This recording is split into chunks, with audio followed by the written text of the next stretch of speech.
Okay, well, thank you very much for that introduction. Thank you, everyone, for hanging in there and being here for the last session.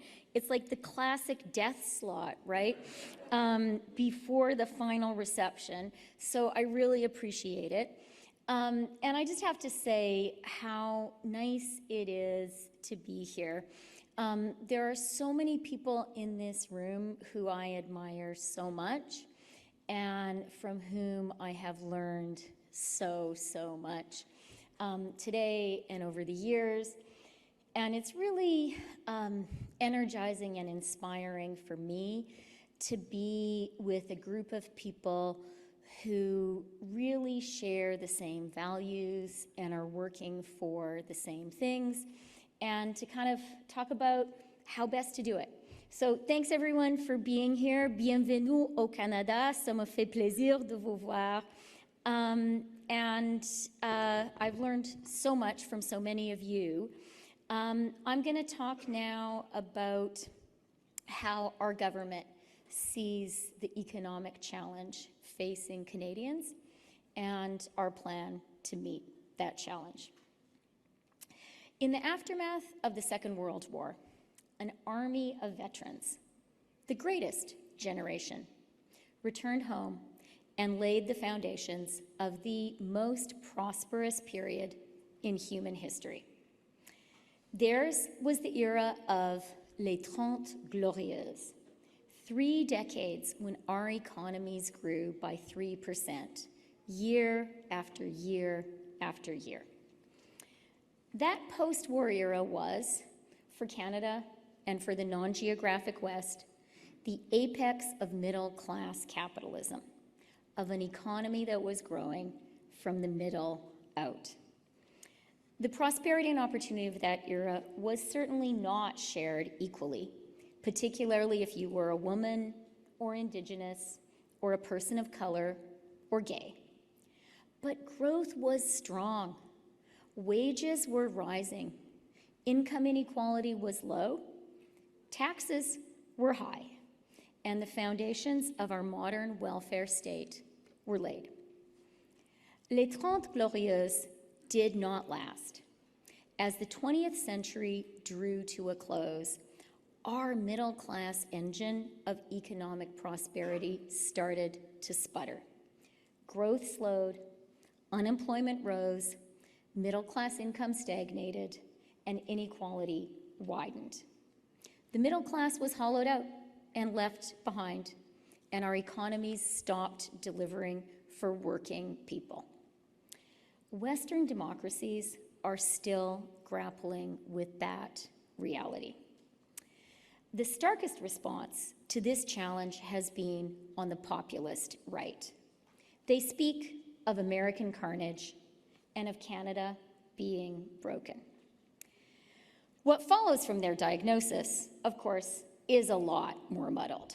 A combination of regulation slashing, neocon tax cuts, and cruel austerity, mixed together with aggressive protectionism, if not outright isolationism. But what's our answer as progressives on the center left? Our focus in Canada has been on reversing the great economic failure of recent decades, a failure that the Prime Minister identified when he launched his leadership campaign in 2012 with a commitment to fight for the middle class, and which I described in a book published that same year as The Rise of the Plutocrats and the Fall of Everyone Else.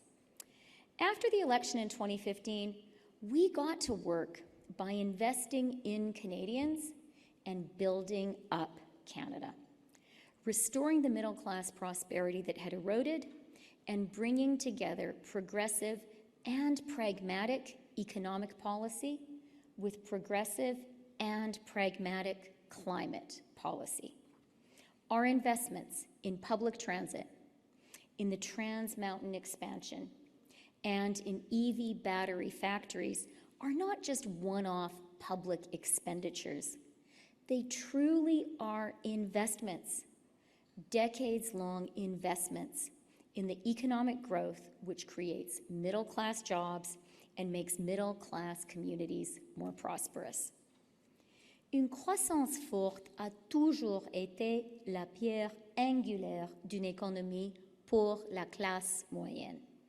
Toutefois, la croissance à elle seule ne suffit pas. Il faut que la croissance soutienne la classe moyenne en réduisant les inégalités, en augmentant les salaires et en veillant à ce que tout le monde puisse profiter pleinement de la prospérité de notre nation. Pas par chance ou pensée magique, mais parce qu'on s'est assuré que ça arrive. C'est pourquoi, en prenant appui sur une économie en croissance, nous avons grandement amélioré le filet de sécurité sociale du Canada. Que l'on parle de l'allocation canadienne pour enfants ou de l'allocation canadienne pour les travailleurs ou des soins dentaires. Parce que quand les Canadiennes et les Canadiens ont le soutien dont ils en ont besoin pour s'épanouir, ils peuvent contribuer encore plus à l'économie. But at the beginning of our 5th full year in office, Canada was hit by a once-in-a-generation crisis, a global pandemic which threatened all of the progress we had delivered for middle-class Canadians since 2015. Now, thanks to the rectitude, the fiscal rectitude of Liberal leaders before us, Canada had the firepower to act, and we did, massively. We focused relentlessly on jobs, jobs, jobs, on keeping Canadians employed and their employers afloat. And it worked. Nearly 1 million more Canadians are employed today than were before the pandemic. Canada had the strongest economic growth in the G7 over the course of 2022, and both the IMF and the OECD predict we will see the strongest average growth in the G7 over this year and the next. But for Canadians who are worn out and frustrated, having been through a very great deal over these past 3 years, I know that a recounting of battles fought and won is tedious, if not outright repellent. What Canadians want and need and deserve is for us to address the very real pain so many are facing right now, and to offer a hopeful and achievable vision for Canada's future.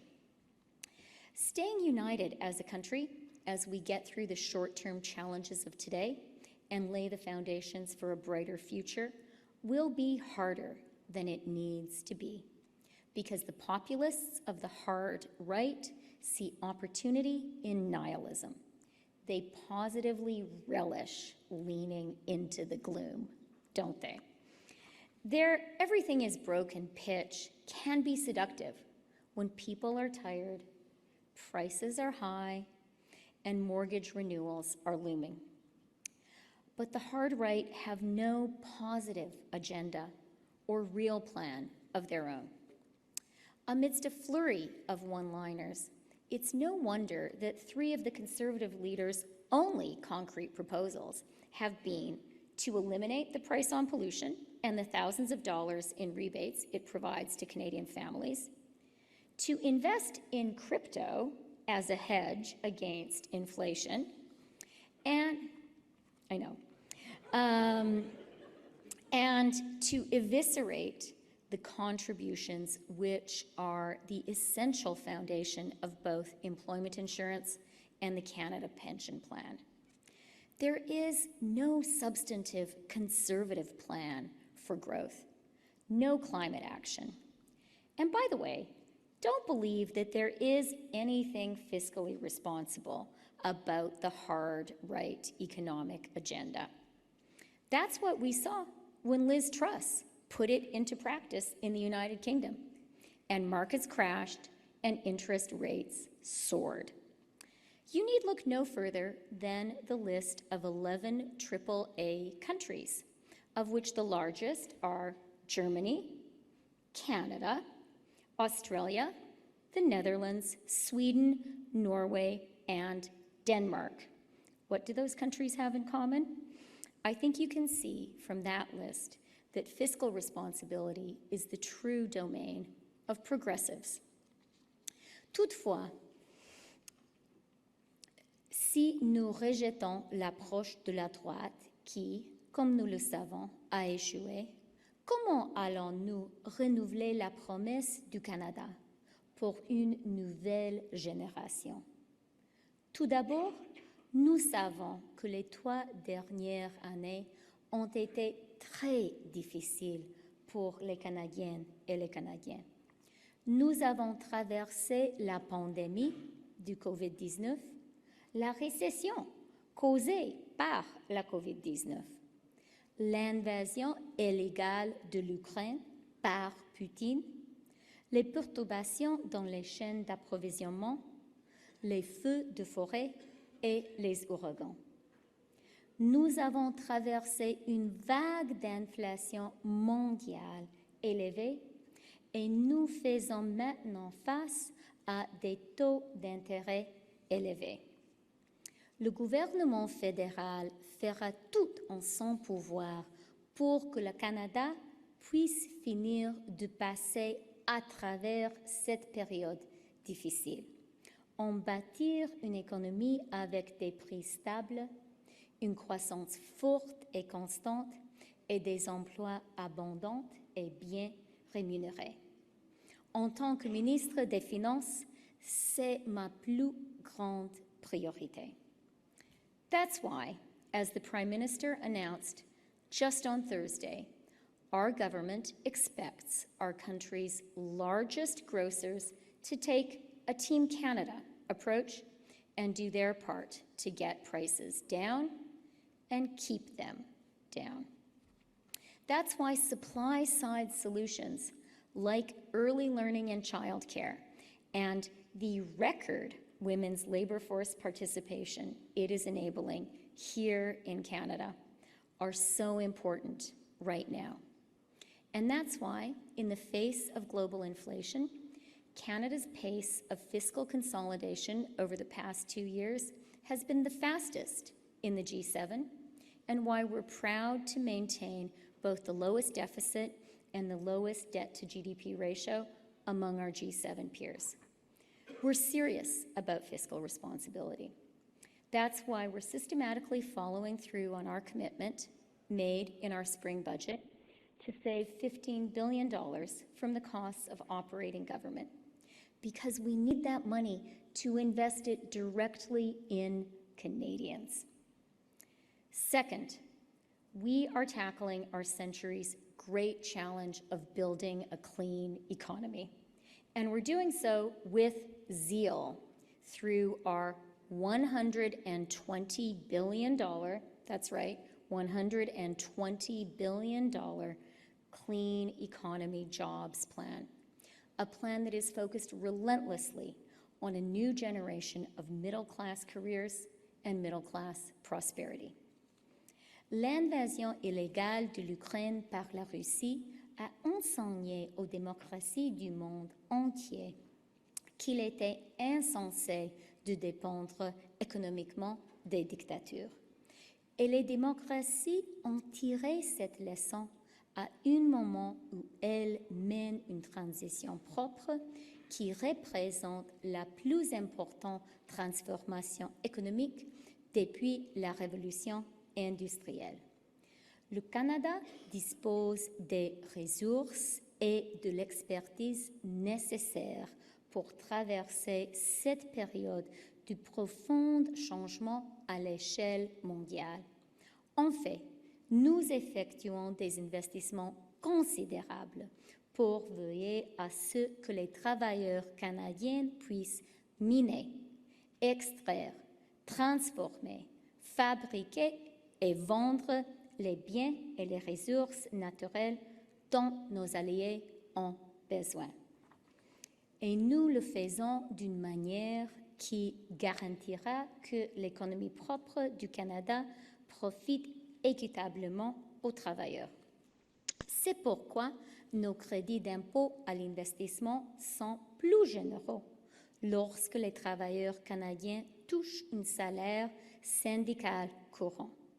C'est aussi pourquoi notre crédit d'impôt à l'investissement dans l'électricité propre, le premier du genre, contribuera à doubler la production d'électricité propre au Canada, tout en maintenant des prix abordables pour les familles canadiennes. Third, to succeed in the global clean economy, we are committed to building major projects and to building them fast. In 1903, Prime Minister Wilfrid Laurier said, in reference to the Transcontinental Railway, that this is not a time for deliberation. This is a time for action. We cannot wait because time does not wait. We cannot wait because in these days of wonderful development, time lost is doubly lost. Those words apply so much to the situation that Canada finds itself in today. So, if a company is prepared to invest in Canada and Canadian workers, we must ensure that company is able to do so. And that's why, as we promised in our spring budget, we will announce by the end of this year a concrete plan to accelerate the timelines for major projects, and thus to ensure that Canadian workers from coast to coast to coast can truly prosper from the remarkable clean economy opportunities ahead of us in the years to come. Fourth, we're delivering on a particularly Canadian pillar of our country's long-term prosperity: immigration. At a moment when an aging population is one of the greatest challenges facing the developed Western world, when our economies are all desperate for skilled workers, Canada's unique enthusiasm for welcoming new Canadians not only makes our communities more vibrant, it is also an international economic competitive advantage. And sorry to the non-Canadians who are here, this is part of Canada's secret sauce economically. But that brings me to the fifth pillar of our government's plan to renew the promise of Canada. If we believe in a growing economy and a growing population, and I sure do, we need to build homes at a speed and scale not seen in Canada since those golden days of the greatest generation. In the 1940s and 50s, a generation of Canadians settled in single-family homes along new tree-lined streets, raising families behind the white picket fences, which came to symbolize the dream of home ownership held by Canadians for the next 60-odd years. If you worked hard, if you went to school, found a good job, and squirreled some money away, we were told there'd be a home you could afford. For the greatest generation and for those they raised, that promise was kept by Canada. But today, for a generation that goes from new high school graduates to couples in their 30s making six-figure salaries, that promise is under threat. And so we must redouble our efforts and work together to secure that promise with Laurier's urgent sense that time lost is doubly lost. Canada is the product of great national efforts, a railway that connected us from east to west, a core of British subjects seizing Vimy Ridge as Canadians, Labour leaders and business leaders, Liberals and Conservatives, mayors and premiers and ministers coming together to save NAFTA at a moment of profound economic peril.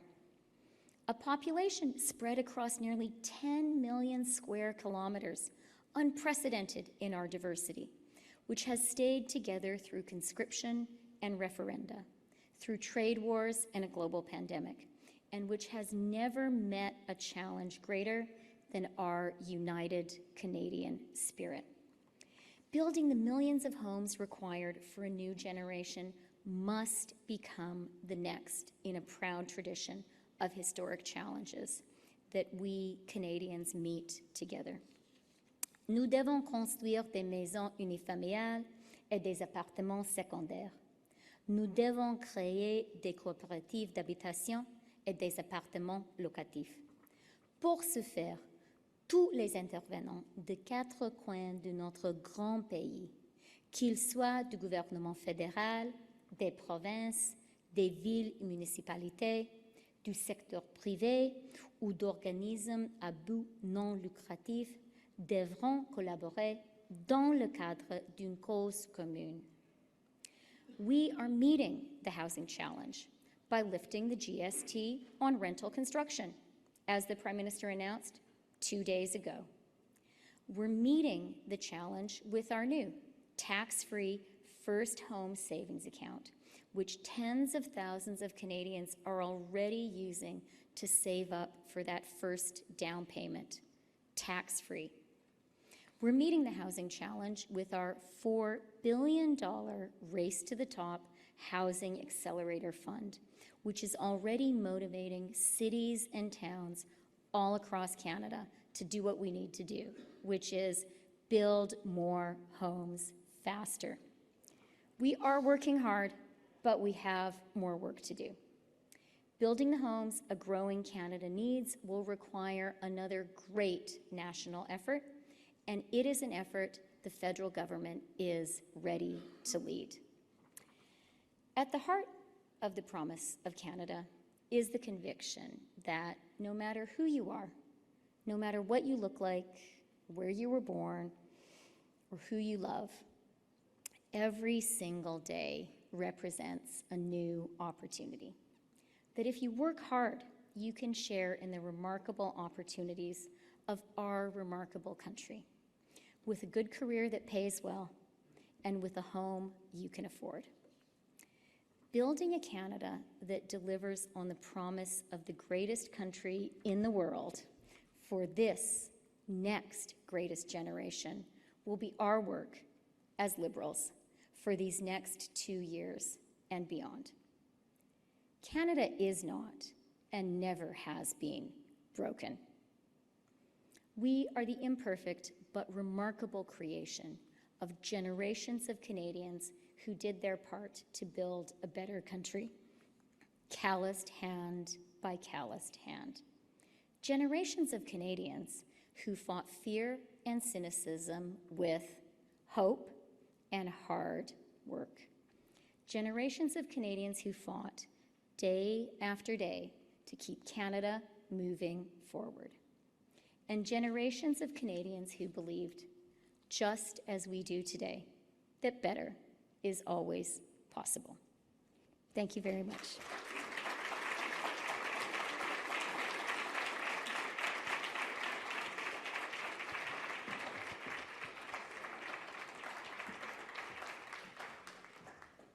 Thank you so much, Deputy Prime Minister and Finance Minister Freeland. Thank you, Christia. We're really, really appreciative to have you here.